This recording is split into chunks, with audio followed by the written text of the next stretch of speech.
រីករាយនមស្ការថ្វាយបង្គំនៃខ្ញុំព្រះករុណាចូលមានដល់ព្រះដ៏មានព្រះភាអង្គនោះព្រះអង្គជាព្រះអរហន្តដ៏ប្រសើរទ្រង់ត្រាដឹងញែកយធម៌ទាំងពួងដោយប្រពៃចំពោះព្រះអង្គអិនមានគ្រូអាចារ្យណាប្រដៅព្រះអង្គឡើយសាធុជាបឋមយើងខ្ញុំទាំងអស់គ្នាសូមនមស្ការចំពោះគុណព្រះរតនត្រ័យទាំង3មានគុណព្រះពុទ្ធគុណព្រះធម៌គុណព្រះសង្ឃនមស្ការចំពោះព្រះគុណម្ចាស់គ្រប់ព្រះអង្គនមស្ការគ្រប់ជំរាបសួរចំពោះពុកម៉ែបងប្អូនដែលកំពុងតាមដានទស្សនាការផ្សាយបន្តពេលនេះនៅពេលក្រោយនិងជំរាបសួរបងវត្តដែលមានវត្តមាននៅទីនេះបាទបងហ្នឹងហើយគឺថ្ងៃនេះគឺក្រុមយុវជនក្រមវប្បធម៌ក៏នឹងមានប្រធានបទថ្មីមួយពាក់ព័ន្ធនឹងការផ្សាយប្រចាំសប្តាហ៍ហើយដោយសារតែយើងខាងការផ្សាយនៅទីនេះរៀងច្រើនសប្តាហ៍ដែរហើយអញ្ចឹងគឺចង់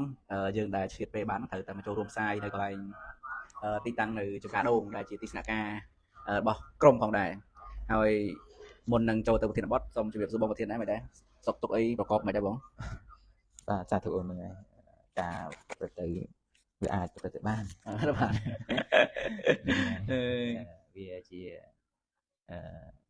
ាធម្មជាតិនៃសត្វលោកប៉ុណ្ណឹងហ្នឹងហើយវាមានសុខវាមានទុក្ខវាជារឿងធម្មតាព្រោះថាសុទ្ធតែយើងទទួលនៅវិបាករបស់កម្មមកអញ្ចឹងត្រូវបងបាទហ្នឹងហើយបងនិយាយទៅគឺ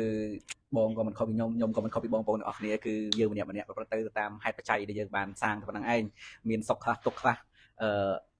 ឧបេក្ខាខ្លះទៅវាឡំគ្នាអញ្ចឹងហ្នឹងហើយវាមិនមែនពីព្រោះវាមិនមែនជាដំណើររបស់ព្រះអរហន្តព្រះជាកិរិយាត្រូវហើយបងយើងជាបឋមជនគឺមានថ្ងៃខ្លះទៅក៏ប្រព្រឹត្តកុសលទៅថ្ងៃខ្លះក៏អកុសលទៅវាអញ្ចឹងឯងវាទៅមិនទេវាហេតុបច្ច័យអញ្ចឹងប៉ុន្តែទោះជាយ៉ាងណាក៏ដោយនៅពេលដែលយើងបានចូលមកគៀកកិត្តជាមួយនឹងពុទ្ធគៀកកិត្តជាមួយនឹងពធចូលមកជាមួយនឹងកល្យាណមិត្តវាអាចកាត់បន្ថយនៅកិលេសកាត់បន្ថយនៅអវិជ្ជាកាត់បន្ថយនៅអកុសលបានមួយចំនួនដែរព្រោះដោយសារតែពធខ្សែគប់ជាមួយនឹងបណ្ឌិតជាមួយនឹងកល្យាណមិត្តអាចនាំឲ្យយើងបានសេចក្តីសុខចម្រើនច្រើនអញ្ចឹងណាហ្នឹងហើយអរគុណច្រើនអញ្ចឹងយើងថ្ងៃនេះយើងចូលមកប្រធានបទយើងថ្មីមួយទៀតពាក់ព័ន្ធនឹងមុនអាគមជារបស់ពុទ្ធសាសនាមែនឬទេអញ្ចឹងណាដោយសារតែយើងដាក់ប្រធានបទនេះដោយសារតែកពិតយើងដឹងស្រាប់ហើយថាប្រទេសកម្ពុជាពុទ្ធសាសនាភាគច្រើនគឺតែងមានការយល់ច្រឡំបាទជាពិសេសគឺពុទ្ធបរិស័ទដែលបានសិក្សាពធគិតថាអូមុនអាគមស្រោចទឹកស្អីផ្សេងវត្តកថាអីពុំអានអីហ្នឹងសិតតែរបស់ពុទ្ធសាសនាសិតតែរបស់ពុទ្ធជាស្ដែងគឺជាការយល់ឃើញដោយមិនត្រឹមត្រូវទេអញ្ចឹងណាគឺពុទ្ធសាសនាគឺមានតែរៀនសិក្សាពធយល់ដឹងអំពីកម្មផលបុណ្យបាបទៅប៉ុណ្្នឹងឯងអញ្ចឹងគឺมันបានទៅផ្ដោតទៅលើជំនឿទាំងអស់ហ្នឹងទេជំនឿទាំងអស់ហ្នឹងគឺសិតតែជាជំនឿមិច្ឆាទិដ្ឋិតែប៉ុណ្ណោះបាទគ្រាន់តែថានៅពេលដែលយើងប្រទះឃើញ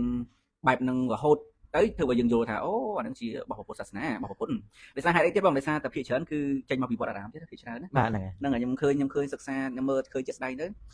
វាមានច្រើនវាមានអ្នកតាំងខ្លួនជាពុទ្ធតាំងខ្លួនជាណានៃអីច្រើនហើយចេញតែពីវត្តហ្នឹងព្រោះដោយសារអីដោយសារតែលោកយាយលោកតាពុកម៉ែបងប្អូនដែលអញ្ជើញនៅខេត្តគាត់អត់បានសិក្សាពធទេពីអញ្ចឹងគាត់ចូលទៅតាមទំនៀមទម្លាប់ចូលទៅតាមប្រពៃណីអញ្ចឹងគាត់ឃើញនៅប្រសង់ធ្វើអញ្ចឹងឬក៏អ្នកចាស់អីធ្វើអញ្ចឹងគាត់យល់ឃើញថាអូគាត់គេធ្វើតែអញ្ចឹងណោះគេស្រោចទឹកតែអញ្ចឹងគេទុកទាយន់កថាតែអញ្ចឹងបកែរបស់គេតែអញ្ចឹងអូមុនរបស់ព្រះអង្គបកែហើយបើបានទៅរស់ស៊ីមានបានបានអូម៉ាថាមកទាយទៅឃើញថាធ្វើចេះបានមានធ្វើចេះបានអីដល់ពេលទៅអញ្ចឹងទៀតហត់តែជឿបាទក៏ប៉ុតយើងអត់ដឹងថាក៏ប៉ុតអាហេតុបច្ច័យដែលយើងខំប្រឹងហ្នឹងវាត្រូវឲ្យផលអញ្ចឹងវាត្រូវអញ្ចឹងសោះយើងទៅយល់ថាដោយសារតែបានការបន់ស្រន់នោះដោយសារតែបានស្រោចទឹកបានអីបានជាយើងបានជួបបានជ័យអញ្ចឹងណាអញ្ចឹងមិនថាចាំថាសត្វលោកគឺយើងមើលទៅវាពោពេញទៅដោយអវិជ្ជាទាំងអស់គ្នាអញ្ចឹងណាហើយយើងមានមោហៈហ្នឹងជាមូលហ្មងដល់តែយើងយល់ខុសអត់បានសិក្សាពធវិញគឺធ្វើបាបហ្នឹងច្រើនមែនទែនពេលខ្លះយើងអត់ដឹងទេសូម្បីតែយើងទៅមានជំនឿថាអូតើទៅលោកស្រោចទឹកបានប្រកែតើទៅ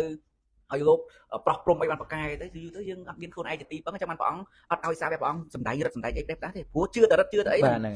ឃើញតែព្រះអង្គប្រកែដោយសារតែឃើញរឹតព្រះអង្គហ្នឹងមិនមែនដោយសារតែបានស្ដាប់ពធទៅបានចាក់ធូបក៏ដូចជាបាន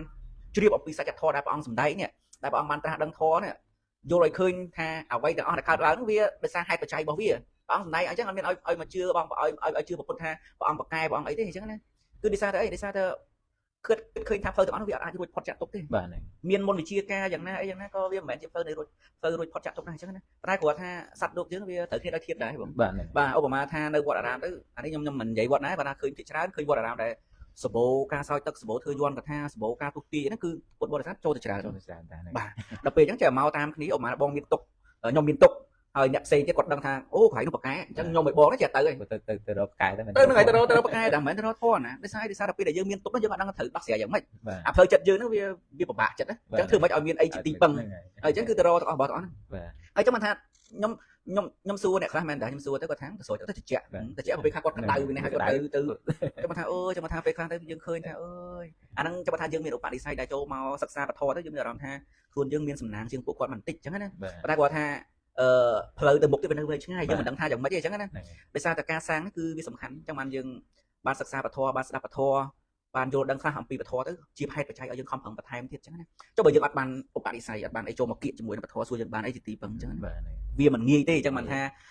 សត្វលោកទាំងអស់គ្នាហ្នឹងគឺងងឹតមែនអញ្ចឹងបានថាងងឹតអីគេដែលអវិជ្ជាដោយមោហៈដោយអីដោយមិនដឹងផ្លូវត្រូវធម៌ព្រះសម្មាសម្ពុទ្ធល្អប៉ុន្តែយើងនាំគ្នាទៅជឿមង្គលភាពអាវជាច្រើនទៅជឿការស្រោចទឹកទៅជឿការទុះទាយទៅជឿហុងស៊ុយទៅជឿអីផ្សេងទាំងអស់អញ្ចឹងណាគឺជាការប្រះចាកមែនទែនអាចជឿខ្លួនឯងមកជុំងប់ភ្ជាប់ជាមួយនឹងពុទ្ធសាសនាទេដែរខ្ញុំអ្នកកាន់ពុទ្ធសាសនាគឺគេធ្វើតែអញ្ចឹងបាទអញ្ចឹងខ្ញុំជឿតែអញ្ចឹងដែរអញ្ចឹងវាទៅជាបាត់តម្លៃរបស់ពុទ្ធសាសនាអញ្ចឹងណាប៉ុន្តែតម្លៃពុទ្ធសាសនាគឺនៅត្រអស់អញ្ចឹងអ្នកដែលគេរៀនសូត្រអ្នកដែលគេចេះដឹងគឺគេនៅតែមានតម្លៃដោយសារអីដោយសារតែទោះបីមានលុយច្រើនយ៉ាងណាក៏ដោយក៏មិនអាចទិញចំណេះវិជ្ជាទិញអាការសិក្សាការយល់វប្បធម៌ហ្នឹងបងចាំបាននៅគ្រូសាស្ត្រវិទ្យាមានប្រសាសន៍ថាបើឲ្យគាត់ប្រមាណរៀនឲ្យគាត់ភ្លេចវប្បធម៌ពីអីអស់គាត់មិនលក់ទេអញ្ចឹងមិនថាទោះបីជាមានលុយរាប់សែនរាប់ម៉ឺនដុល្លារក៏ដោយរាប់លានយ៉ាងណាក៏ដោយអត់អាចទិញចំណេះដឹងទិញការយល់ត្រូវបានទេគឺសម្មាទិដ្ឋិហ្នឹងគឺសំខាន់មែនទេអញ្ចឹងណាឧបមាថាយើងមានលុយច្រើនបើយើងអត់មានធម៌ក្នុងខ្លួនយើងធ្វើអីប្រេះផ្ដាល់សួរថាវាបានជាប្រយោជន៍វាបានជាសេចក្តីសុខឲ្យយើងអត់វាអត់មានវានាំតែទុកនាំតែភ័យនាំតែក្តៅក្រហាយអញ្ចឹងណាចឹងមិនថាគឺការដែលមិនមានធម៌មិនទីអាចធ្វើយើងគ្រោះថ្នាក់ខ្លាំងណាស់អញ្ចឹងណាបាទអញ្ចឹងយើងមានលុយយើងអាចរកបានតាមសមាជីវរបស់យើងទៅយើងមានតិចយើងចាយតិចទៅមានច្រើនចាយច្រើនតាមហេតុបច្ច័យរបស់យើងអ្នកសាងអញ្ចឹងប៉ុន្តែការដែលមិនយល់ពធនេះការដែលយល់ថាការស្រោចទឹកការធ្វើមន្តអាគមអាមផ្សេងនេះគឺជារបស់ពុទ្ធសាសនាដែរហ្នឹងគឺជាការយល់ខុសទេយល់មិនត្រូវទេគ្រាន់តែអ្នកដែលយកទៅផ្សព្វផ្សាយអ្នកដែលយកទៅធ្វើហ្នឹងយកផ្លាកពុទ្ធសាសនាជាគោលដើម្បីទាញគេមកឧបមាថាបើខ្លួនឯងធ្វើនៅផ្ទះទៅដូចជាមិនសូវខ្លាចថាមិនសូវមានណាគេឃើញមិនសូវមានណាគេជឿអីចឹងណាចឹងយកទីវត្តអារាមអីទៅបានមនុស្សច្រើនហើយបបរនេះវាបានលុយស្រួលដែរបងតែទេបងបាទនិយាយប្រុសលុយអូនចឹងបានខ្ញុំនិយាយចឹងថាដល់ពេលដែលចឹងមនុស្សដែលមានគំនិតទុច្ចរិតចឹងណាហើយមានគំនិតចង់បានចង់អីគឺយកអានឹងជាមុខរបរចឹងណាយកផ្លាកខាងមុខពាក់ស្បង់ចពោជាពុទ្ធសាសនាក្នុងវត្តអីទេប៉ុន្តែអត់បានបញ្យល់ធោអាបញ្យល់អីទេបែរជាទៅឲ្យពុទ្ធបរិស័ទមានជំនឿជឿទៅអាគមអាននឹងទៅវិញចឹងបានថាគឺរាល់ថ្ងៃយើងឃើញនៅមានច្រើនចឹងណាប៉ុន្តែអានឹងធ្វើយ៉ាងម៉េចទេសត្វលោកត្រូវគ្នាដោយធៀបអញ្ចឹងយើងអ្នកសិក្សាពធយើងអ្នកដែលខំប្រតិបត្តិគឺទៅតាមហេតុបច្ច័យហ្នឹងទៅដោយសារតែពុទ្ធត្រាស់ដឹងក៏ព្រះអង្គមិនដែលមិនអាចទៅប្រោះមនុស្សទាំងអស់គ្នាបានដែរបាទហ្នឹងហើយព្រះអង្គប្រោះបានតែអ្នកមានឧបនិស្ស័យប្រោះបានតែអ្នកដែលជឿព្រះអង្គទេតែបើអ្នកដែលចាញ់អ្នកដែលមិនជឿអ្នកអីហ្នឹងតាមហេតុបច្ច័យទៅតាមឧបនិស្ស័យរបស់គេទៅគេអាចទៅជឿនរណាឬក៏ស្ដាប់នរណាហ្នឹងធ្វើមិនទេតាមហ្នឹងទៅអញ្ចឹងណាព្រះអង្គបានតែព្យាយាមប្រោះបានតែព្យាយាមបញ្យល់ទេតែបើសត្វលោកមិនជឿមិនដើរមិនតាមមិនស្ដាប់មិនប្រតិបត្តិមិនសិក្សារៀនសូត្រនៅធម៌វិន័យដែលព្រះអង្គបន្សល់ទុកអាហ្នឹងវាអត់មានវិធីផ្សេងទេអញ្ចឹងណាគឺទៅតាមយថាកម្មរៀនខ្លួនទៅហ្នឹងអញ្ចឹងឥឡូវខ្ញុំសូមចូលរួមតែប៉ុណ្្នឹងសិនហើយសូមបកគលហ្នឹងទៅបងវិធីសម្រាប់ការចូលរួមនៅប្រធានបទនេះតើបងមានអ្វីចង់ចូលរួមទៅដល់ប្រធានបទយើងព្រោះប្រធានបទយើងគឺឃើញច្រើនអញ្ចឹងវាអត់មានអីពិបាកក្នុងការបញ្យល់បងប្អូនទេព្រោះបងប្អូនបានជ្រាបស្រាប់ហើយអ្នកដែលសិក្សាវត្ថុអ្នកអីហ្នឹងហើយអរគុណច្រើនបង